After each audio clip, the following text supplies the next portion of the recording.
Hello.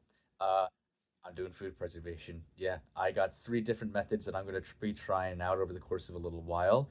And yeah, in this video, I am going to break each of these methods down a little bit, give a little bit of an explanation, and then we'll dive into a segment in which I actually tried them and taste them at the end. So, hope you're ready for that.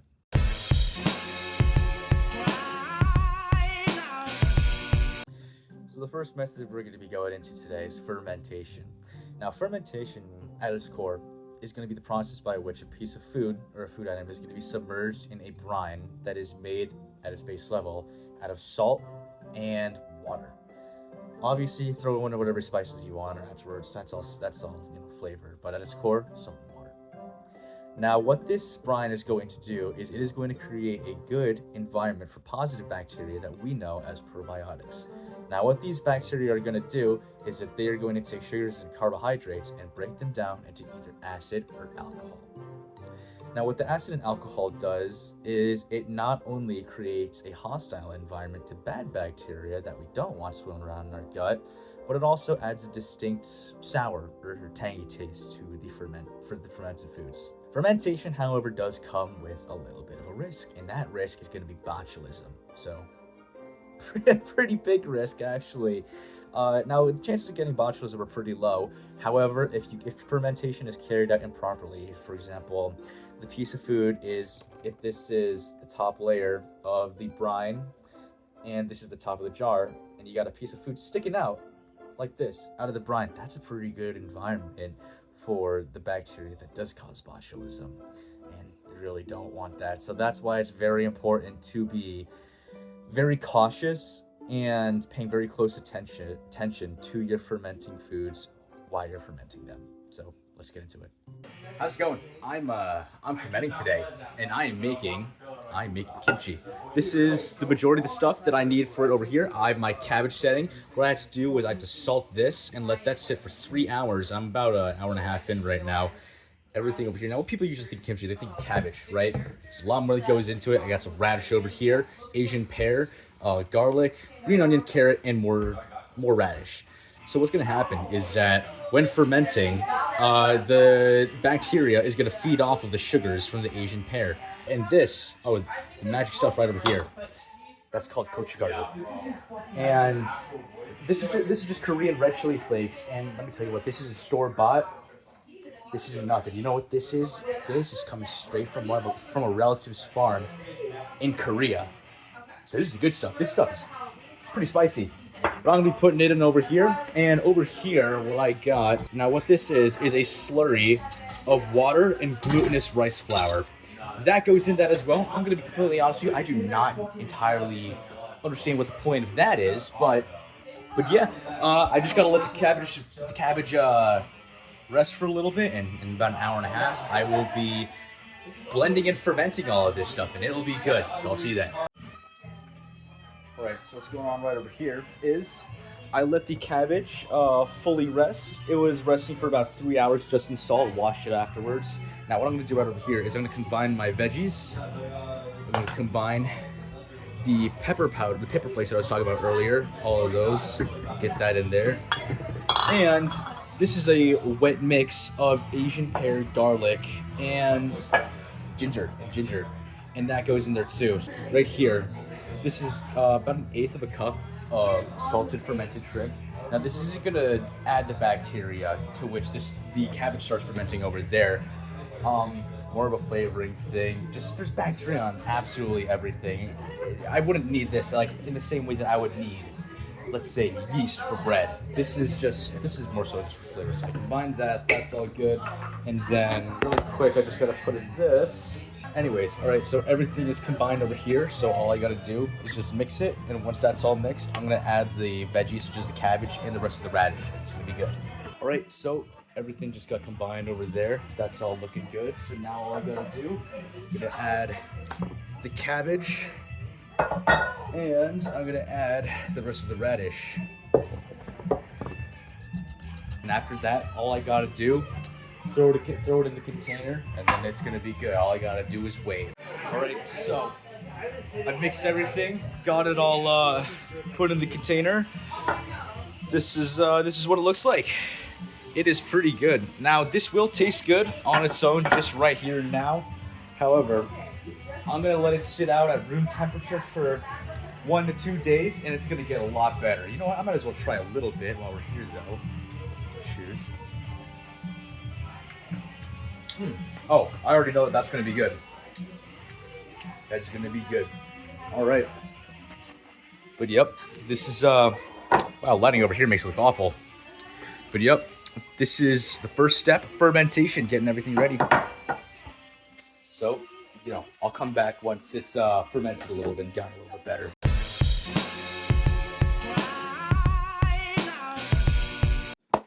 Pickling. Boy, do I love pickles. Let's get into pickles a little bit. So pickling, similar to fermentation, is when you're going to submerge a piece of food in vinegar. Now, vinegar is acidic, and that is not very good for bad bacteria. What the vinegar is also going to do is, again, due to the acidity, it's going to create an environment in which the enzymatic reactions that naturally take place in a piece of food that breaks down this food, it's going to slow those reactions down a whole lot, and it is going to preserve the food for a while. Yeah, and that prevents food spoilage, so let's get into that. Okay, so today I am pickling. In here I have a bunch of cucumbers, red onion, and these are the spices that I have on hand. I'm going to use them. Some peppers, bay leaf, coriander, and some sliced chilies. I think this is going to be a pretty good seasoning mix, you know, in the time will tell. Anyways, in order to finish this, I'm making these quick pickles. They're going to be quick pickles. So what I'm going to do over here for the brine, I'm going to fill up about halfway each with vinegar and water. Is good right about there.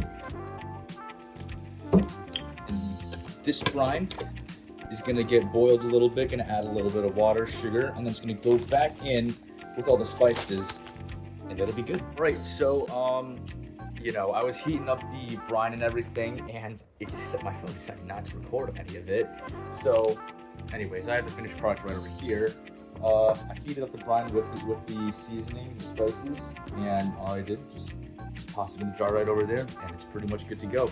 Yeah, I don't know if you can see it, but I also tossed in a bay leaf right over there. Now, that will help a little bit, or at least it should help with the crispness of the pickle as it, you know, sits in the brine. It'll also add a little bit of flavor, and yeah, I just extended the shelf life of these vegetables from maybe a week, maybe 2 in the fridge to well over a month, and yeah, these will be good.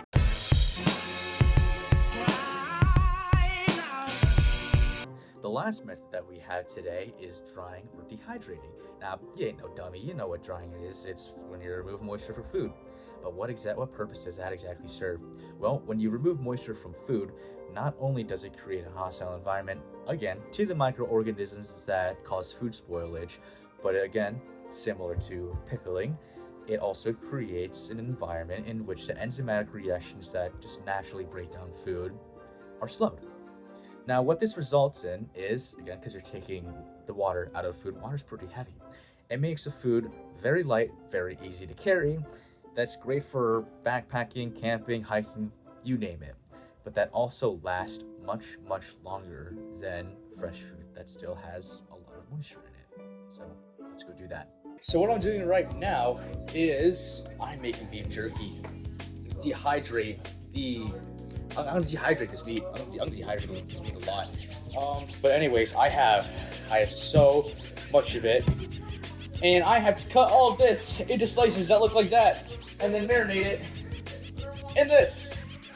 And I am going to do that overnight. And once that is done, now traditionally food dehydration is done in the sun. Well, if we're speaking traditionally, as in historically. You can also do it. You can also do it in the oven. You can do it with smoker. But what I have over here, I have a food dehydrator right over here, and this is what's going to do the job for me because I can't do it in the sun. It's cold out now. You need at least, I'm pretty sure it was 80 degrees Fahrenheit plus adequate sunlight, and you know what time it is right now. I mean you don't, because I've been making this video for over a long time. But it's November. It's cold. Can't do it outside. Food dehydrator. So once I get the rest of this sliced up, I'll throw it in the marinade fridge. Marinate overnight. It goes in the dehydrator tomorrow night, and beef jerky that will last a really long time. Okay, so I've been cutting meat for about the past half an hour, and I have an absolute mountain. I have no idea how I'm gonna fit it all in here. I'm probably gonna have to do 2 batches, but you know, I got all my marinade ready, so all right. So meat's in the marinade.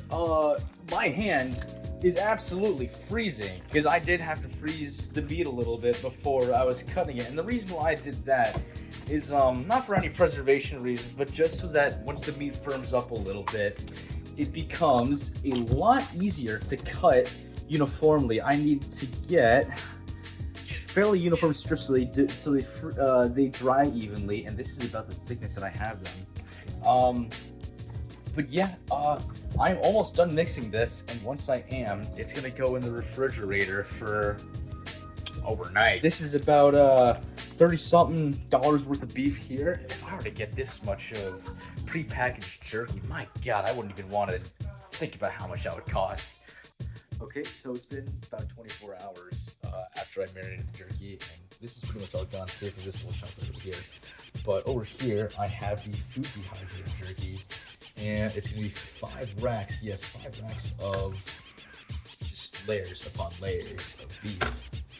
And that is gonna go, I'm gonna close this up, plug it into the wall, going out to the window, just for a little air circulation, so our room doesn't reek like beef tomorrow morning.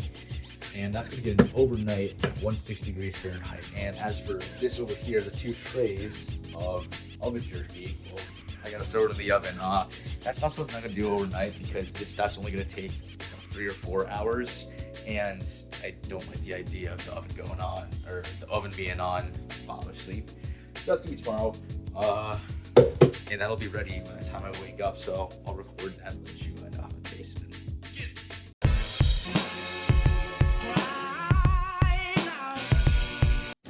Hello, how's it going?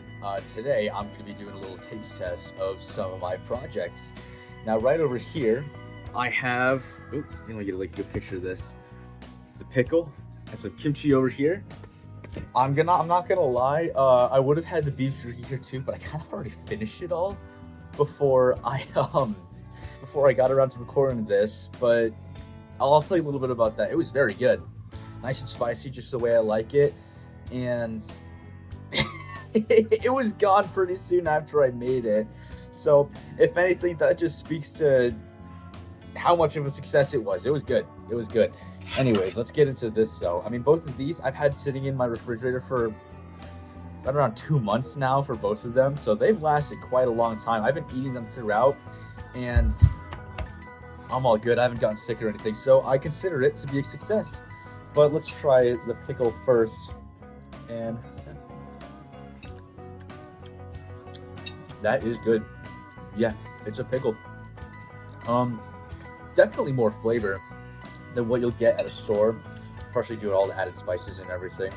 Yeah, that is really good, actually. That is really good. Definitely doing that again. And as for kimchi, I mean, I already know how this is. I eat this stuff almost every day. But here is some of the radish. That's pretty good. I like that a lot. Nice and spicy too. The homegrown pepper flakes, oh my God, they're delicious. They're much spicier than anything you can get store bought, and it just really elevates this to a whole new level. For cabbage, I mean, yeah, it's really good. I mean, I grew up eating this stuff, but making it homemade, well, I'm gonna be honest, I've always kind of eaten the homemade, whether it be from my grandmother or my mother. Both of them make exquisite kimchi. That's where I got this recipe from, and this is pretty good too. Definitely better than anything you'll get at the store, and in my personal opinion, it's a little bit better than what you get at some of the restaurants too. But overall, I would say that the home food preservation complete success. It was very good, very tasty. I enjoyed all of it from the process to eating.